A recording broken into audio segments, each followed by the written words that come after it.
Assalamualaikum warahmatullahi wabarakatuh. Nama saya Agung Nurwanto. Saya akan mempresentasikan tentang sejarah akuntansi dan kontribusi peradaban Islam. Yang pertama ada perspektif pembelajaran sejarah akuntansi. Akuntansi dalam Islam merupakan alat untuk melaksanakan perintah Allah Subhanahu wa taala dalam kisah surat Al-Baqarah ayat 282 untuk melakukan pencatatan dalam melakukan transaksi usaha. Implikasi lebih jauh adalah keperluan terhadap suatu sistem pencatatan tentang hak dan kewajiban, pelaporan yang terpadu dan komprehensif.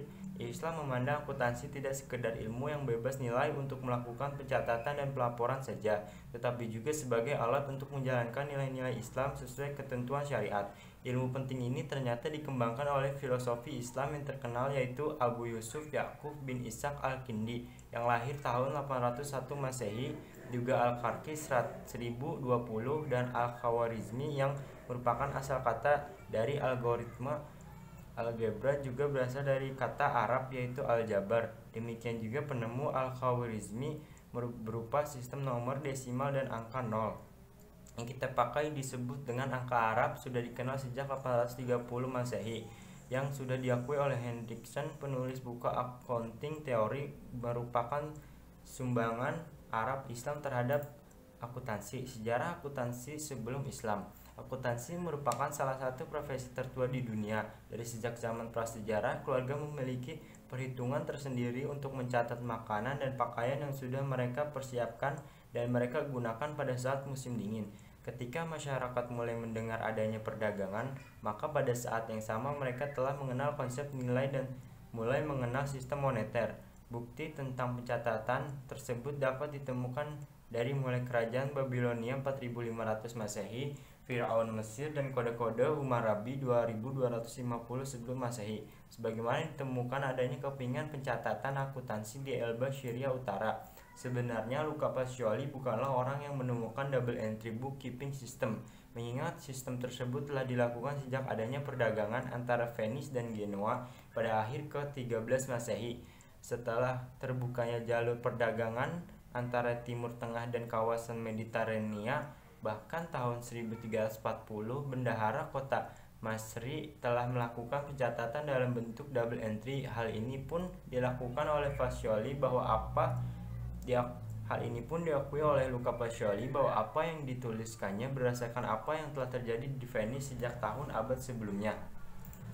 Turunnya Al-Quran, kenabian, dan sahabat. Pendeklarasian negara Islam di Madinah tahun 622 Masehi atau bertepatan dengan tahun 1 Hijriah didasari oleh konsep bahwa seluruh muslim adalah bersaudara tanpa memandang ras, suku, warna kulit, dan golongan, sehingga seluruh kegiatan bernegara dilakukan secara bersama dan gotong royong di kalangan para muslim.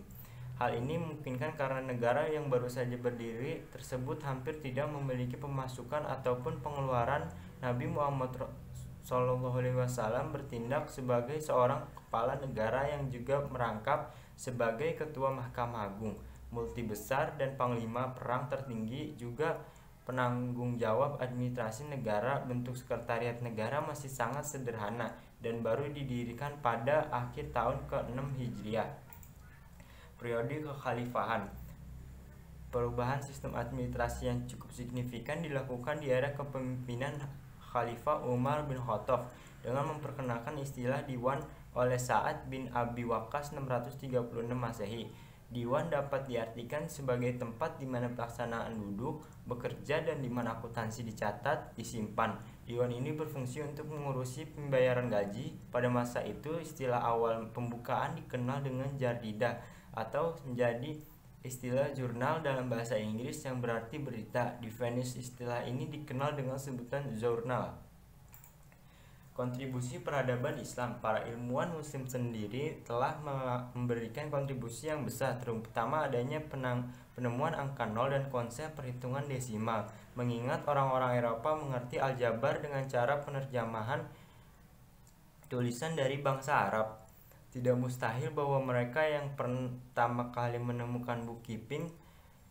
Para pemikir Islam itu antara lain Al-Khazandi, Jabir ibnu Hayyan, Ar-Razi, Al-Bukasis, Al-Kindi, Avicenna, Abu Basir, dan Al-Bazedarani. Perkembangan mutakhir akuntansi Islam. Dalam perkembangan selanjutnya, ketika adanya kewajiban zakat dan unsur pajak pertanian dari muslim dan peluasan wilayah, sehingga dikenal dengan adanya zikah, pajak perlindungan dari non-muslim, dari kharaj, pajak hasil pertanian dari non-muslim. Maka akuntansi mendirikan Baitul Mal pada awal abad ke-7. Walaupun disebutkan pengelolaan Baitul Mal masih sederhana, tetapi Nabi telah menunjukkan petugas kadi ditambah para sekretaris dan pencatat administrasi. Sekian presentasi dari saya, kurang lebihnya mohon maaf. Wabillahi taufiq wal hidayah. Wassalamualaikum warahmatullahi wabarakatuh.